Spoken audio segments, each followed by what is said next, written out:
retombé sur ce livre-là. Et je suis retombé, enfin je suis pas retombé sur ce livre-là, je suis retombé surtout sur des trucs, là je suis en train de ranger un peu les machins. Et je viens de retomber sur deux organisers, deux machins comme ça.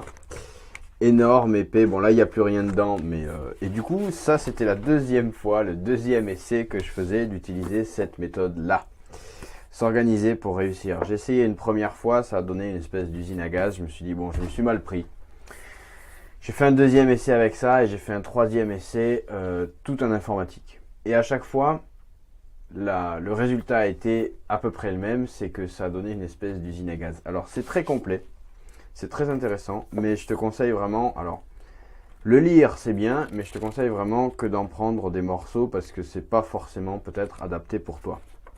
C'est intéressant ce truc là, mais c'est peut-être pas adapté pour toi parce que c'est vraiment très complet. Alors monsieur David Allen arrive certainement à très bien s'organiser avec ça, mais c'est certainement très adapté à ce qu'il fait lui, et c'est peut-être pas adapté à ce que tu fais toi. Et c'est pour ça parfois que les méthodes d'organisation, ça fonctionne pas exactement comme tu as envie, c'est parce que voilà, il faut vraiment en essayer plusieurs, j'en parlais aussi récemment, en essayer plusieurs, et ne retenir que celle qui te convient, que celle dont tu as envie.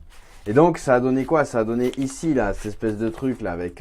donc ça, j'essayais de gérer ça en papier parce qu'à cette époque-là, au moment où j'ai fait ça, j'avais beaucoup d'entrants papier. Donc j'avais pas envie de les scanner, donc j'ai essayé de les gérer comme ça. Entrée, au pied levé, donc action partout, quand j'ai besoin d'être concentré, quand j'ai besoin dans un endroit précis, et quand j'ai besoin de le voir avec quelqu'un. Et à l'intérieur de ça, j'avais mis en fait à chaque fois des genres de pochettes transparentes, là je sais pas si j'en ai une, bon bref.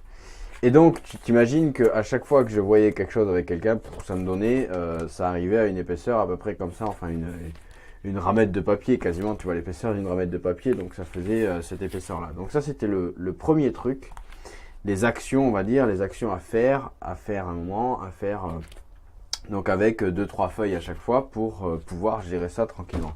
Ça c'était le premier. Ensuite le deuxième, donc tu verras, hein, enfin c'est indiqué, alors c'est indiqué à quelle page ce truc là? C'est indiqué par ici, délégué, calendrier, voilà, attendre que quelqu'un exécute, calendrier, premières actions. Tu vois, ça c'était genre premières actions. Et ensuite j'avais un truc calendrier, donc tu vois ici tous les mois, janvier, février, mars, avril, décembre, 12, donc j'avais acheté un truc 12. Par contre là, c'était ouf. Tiens, ben ça c'est un morceau de mes zones géographiques. Donc 1, 2, 3, 4, 5, parce que je m'occupais à ce moment-là de cette zone-là, tu vois ici comme ça. Et ensuite, tous les départements que j'avais en gestion.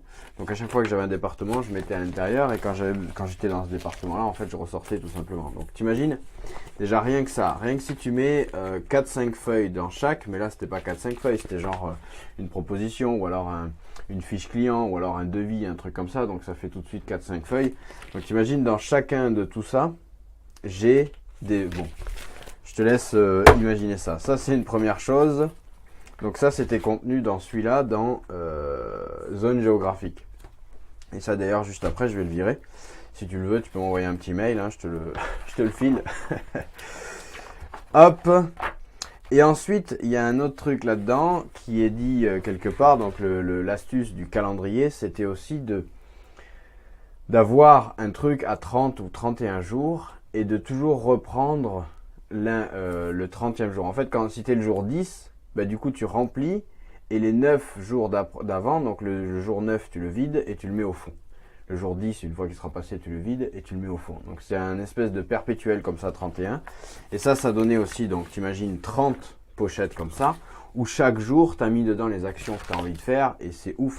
C'est énorme. En fait, c'est les actions surtout qui sont à faire ce jour-là précisément, quand tu as pris rendez-vous avec ça.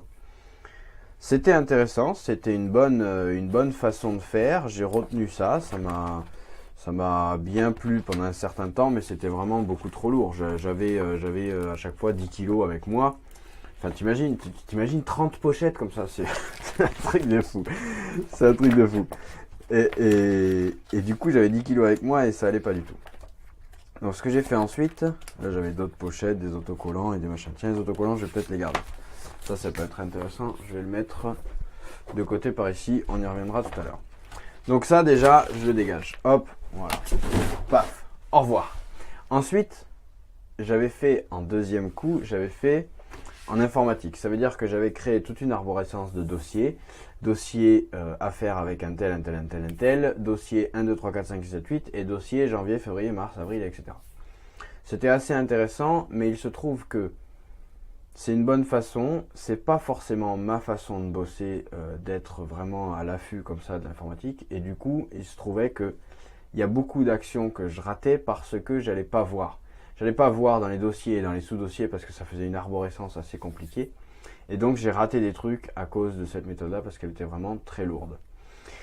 Aujourd'hui, tu le sais peut-être, tu le sais sans doute, je suis en train de tester le bullet journal. Donc ça fait quelques semaines, quelques mois, enfin quelques semaines on va dire, un peu plus d'un mois, mais quelques semaines que je suis vraiment intensivement ce truc-là.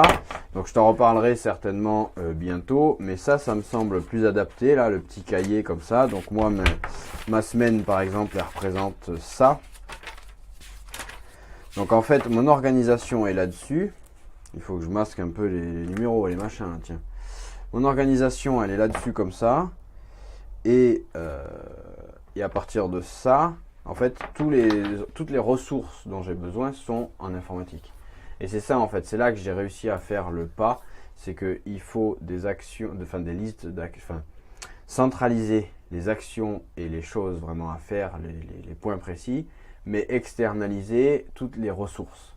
Et moi j'avais une tendance à vouloir concentrer les deux, et donc j'avais les ressources en tas dans toutes ces feuilles là, dans tous ces trucs que je t'ai montré tout à l'heure. Et voilà, donc moi ce que je voulais que tu retiennes aujourd'hui, c'est que vraiment tu dois étudier des méthodes d'organisation, c'est très bien. Tu dois en étudier plusieurs, tu dois te faire ta propre idée, mais surtout tu dois vraiment garder ce qui te semble te correspondre dans chacune des méthodes.